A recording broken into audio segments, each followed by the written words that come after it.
Bonjour à tous. Secouez-vous, bon sang. Un nouveau titre provocateur?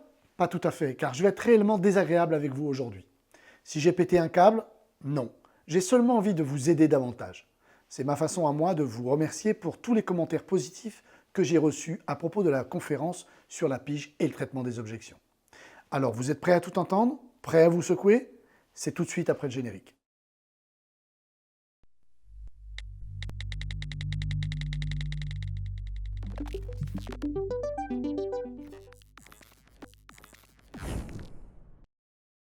Prétexte, baisse de régime, on-dit, excuse ou tout simplement croyance. Tout est bon pour toucher le fond. Dans ma région, l'immobilier, c'est vraiment la catastrophe. C'est hyper dur et il y a des villes dans lesquelles c'est 10 fois plus facile. Ah ouais.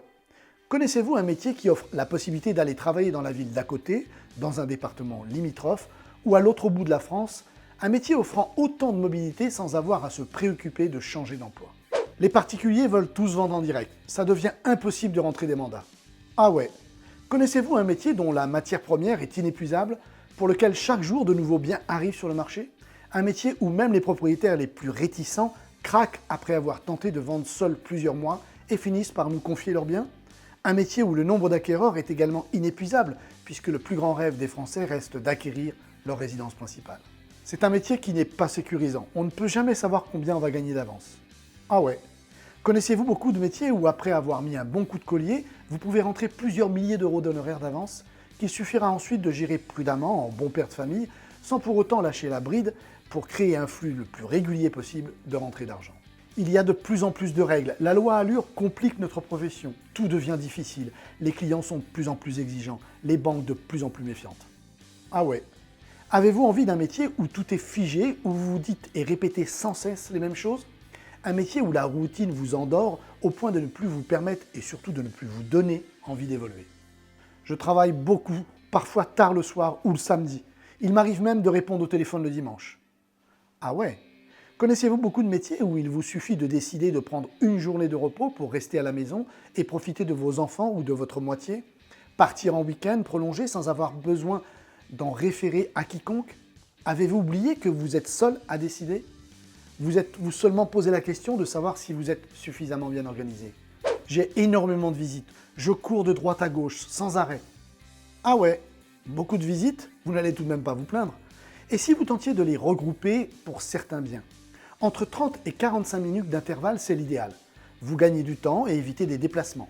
De plus, vos visiteurs se croisent, ce qui est excellent et en motive plus d'un à prendre une décision plus rapide et à faire une offre d'achat, de peur que le bien leur échappe. Je vous assure, c'est faisable. Il vous faut absolument être un peu plus directif dans vos prises de rendez-vous et ne pas trop laisser le choix à vos visiteurs. Tous les vendeurs sont trop gourmands. Ils exigent beaucoup trop de leurs biens. Leur estimation est en général entre 10 et 30% au-dessus des prix du marché. Ah ouais? Et vous, que feriez-vous à leur place? Vous ne tenteriez pas le coup?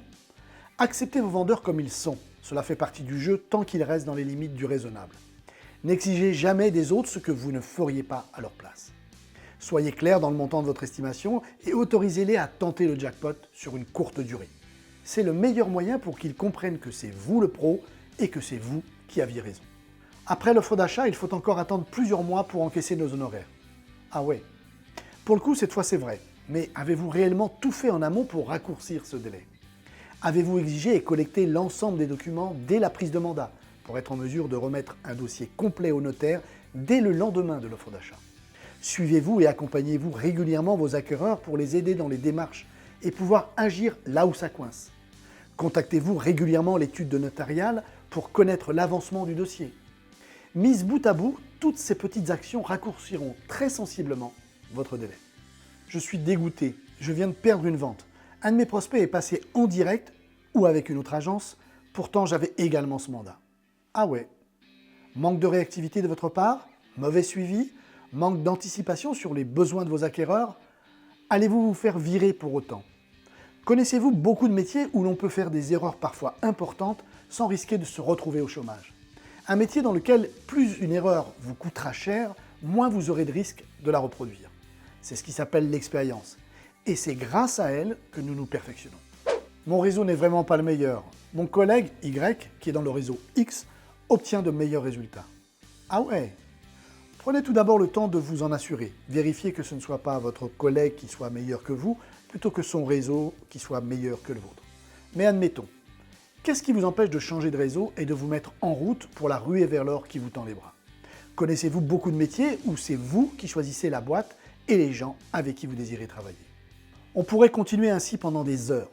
Tenez, une dernière avant de se quitter. L'image de notre profession est catastrophique. Ouais, c'est vrai, elle n'est pas terrible. Mais ce n'est pas en s'arrêtant à cela que nous contribuerons à l'améliorer. C'est justement à nous, sur le terrain, d'exercer notre métier de façon à casser cette mauvaise image. Et puis, de vous à moi, ce déficit d'image, il n'est pas si catastrophique que cela. J'en connais certains qui sont à moins de 4% de popularité dans les sondages et qui ne se posent pas autant de questions. C'est d'ailleurs la seule chose que j'admire chez les hommes politiques, leur ténacité. Alors, je vous en prie, débarrassez-vous de tous vos prétextes, excuses et croyances. Vous faites un métier merveilleux que vous avez choisi. Soyez donc focus sur les moyens à mettre en œuvre pour réussir et non sur ceux pour échouer. Vous l'avez compris, c'était la séquence « Qui aime bien, châtie bien ». Je suis sûr que cette vidéo aidera et encouragera les nouveaux à se dépasser, comme moi j'ai décidé de le faire grâce aux dizaines de témoignages que j'ai reçus et pour lesquels je vous remercie. Quant aux plus anciens dans le métier qui trouvent également parfois à se plaindre, reprenez conscience de tous les avantages de notre profession et surtout prenez le temps de les apprécier. À votre réussite et à la semaine prochaine pour une nouvelle vidéo.